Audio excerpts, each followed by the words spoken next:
Hello students, today I am going to start a new chapter of class 9 geography chapter 5 natural vegetation and wildlife part 1.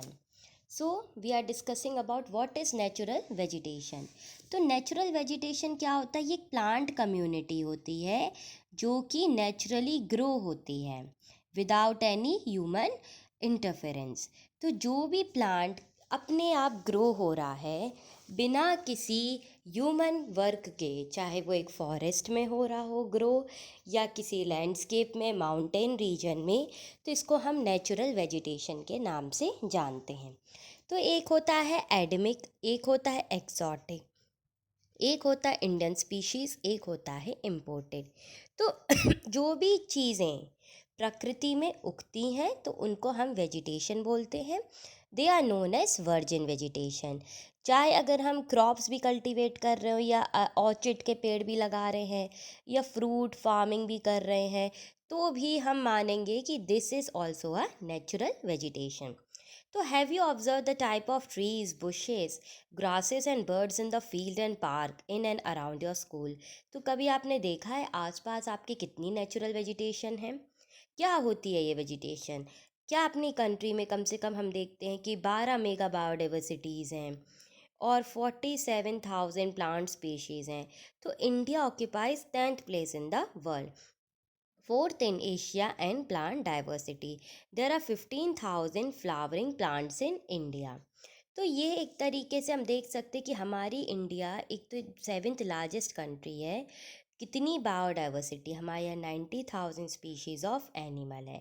Natural vegetation एक तरीके की plant community है जो naturally grow हो रही है without any human existence. इसको हम वर्जिन वेजिटेशन के नाम से जानते हैं। कल्टिवेटेड क्रॉप, फ्रूट्स, ऑर्चिड और जितनी भी पार्ट ऑफ वेजिटेशंस हैं ये सारी आ जाती हैं नेचुरल वेजिटेशन में। तो एक और टर्म आता है हमारे पास एडमिक, इग्निशियस स्पीशीज़, जो ख़त्म होने वाली हैं, एग्जिस्टेंस में है या बाहर से आई हैं। और एक वर्ड आएगा flora and fauna. Flora means plant, fauna means animal. तो फ्लोरा होगा प्लांट किंगडम, फौना होगा एनिमल किंगडम। तो इसको याद रखना है। तो जब हम नेचुरल वेजिटेशन की बात करते हैं तो सबसे पहले इसमें आता है कि क्या फैक्टर्स हैं जो फ्लोरा फौना को ग्रो करने में हेल्प करते हैं। तो वो होता है लैंड, सॉइल, टेम्परेचर, सनलाइट और प्रेसिपिटेशन। तो आखिर लैंड क्या है? जितना भी माउंटेन, प्लेट्यू, प्लेन का रीजन है, वेट रीजन है, जो भी इन्फ्लुएंस करता है वेजिटेशन को, एग्रीकल्चर को बढ़ाने के लिए, वो लैंड है। चाहे वो ग्रास लैंड हो, चाहे वुड लैंड हो, चाहे वाइल्ड लाइफ वहाँ रह रही हो।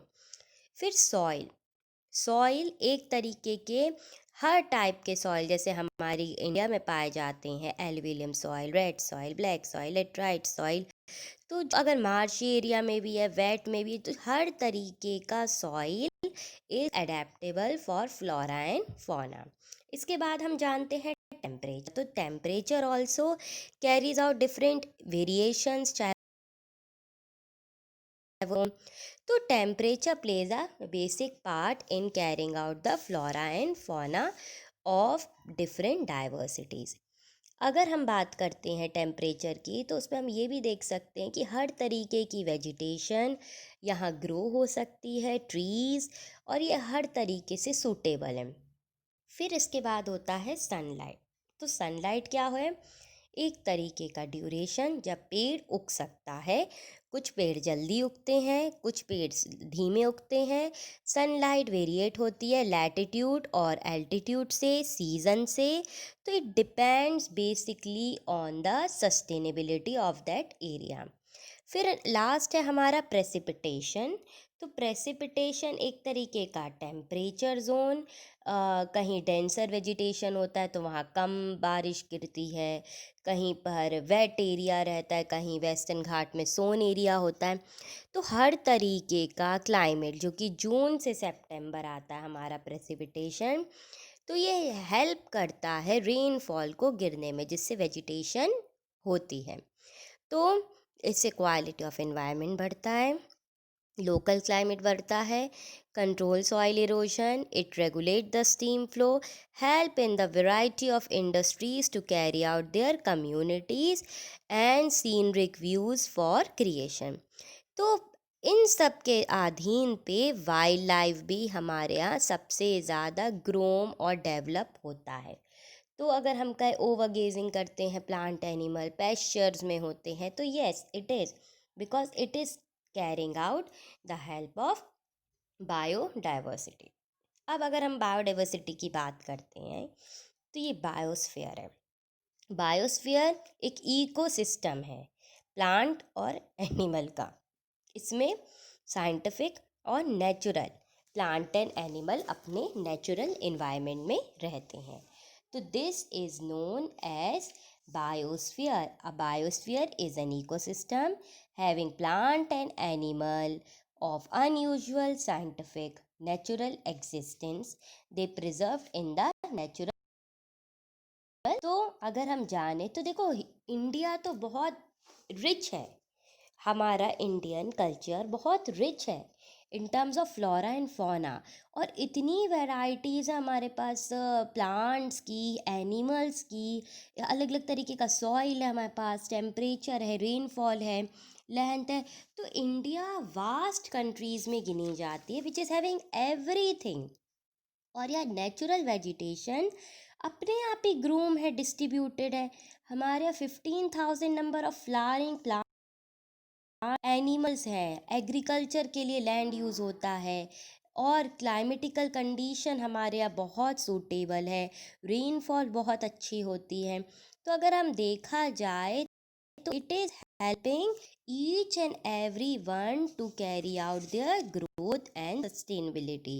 तो अगर हम बात करते हैं वाइल्ड लाइफ की भी, तो हम जानते हैं India has a home for several species. Suppose 90,000 species of animal, 2,000 species of bird. तो ये भी हमें चीज़ें इसमें थोड़ा याद रखना है कि कैसे है हमारा biosphere, ecosystem, natural plant and animal. तो अब हम बात करते हैं टाइप ऑफ वेजिटेशन की। तो देखो वेजिटेशन कैसे उगता है, tropical deciduous, tropical thorn forest, mountain forest, mangrove forest. तो इन सब के बारे में हम जानेंगे। पर वेजिटेशन क्या है, क्यों है ये?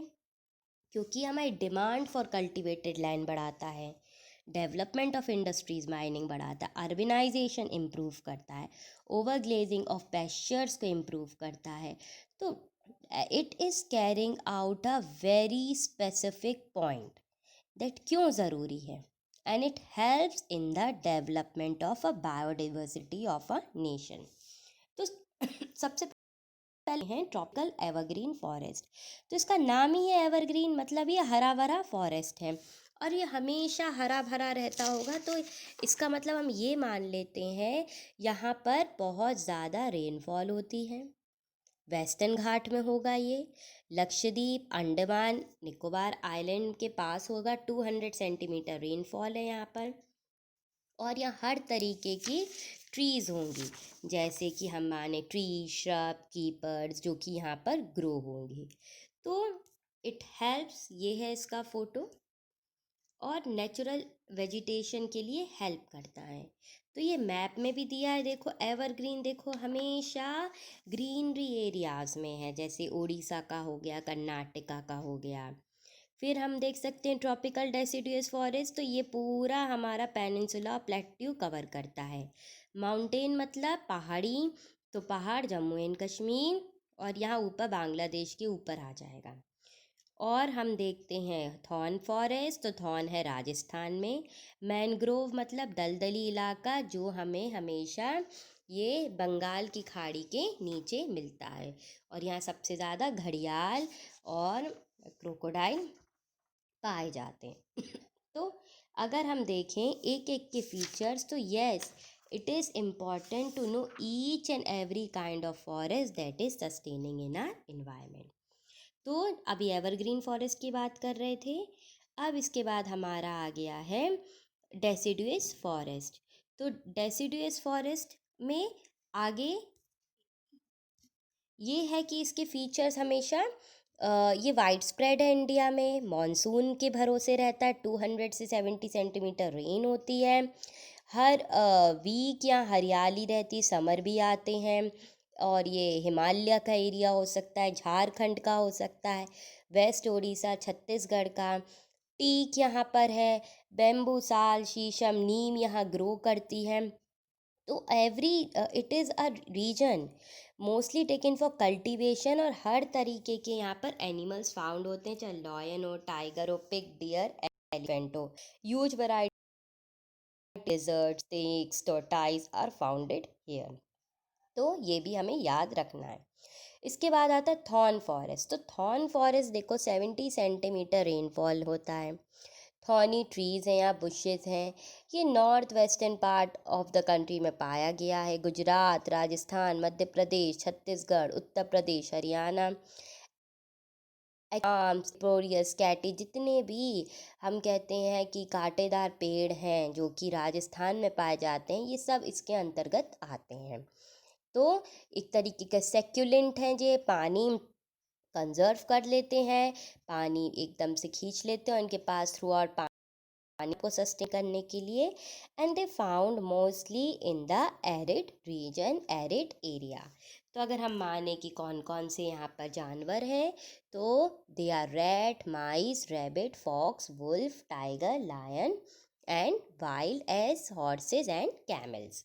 तो इनको भी हम याद कर सकते हैं क्या क्या जानवर यहाँ पर हैं। इसके आगे नेक्स्ट पार्ट में मैं एक्सप्लेन करूँगी।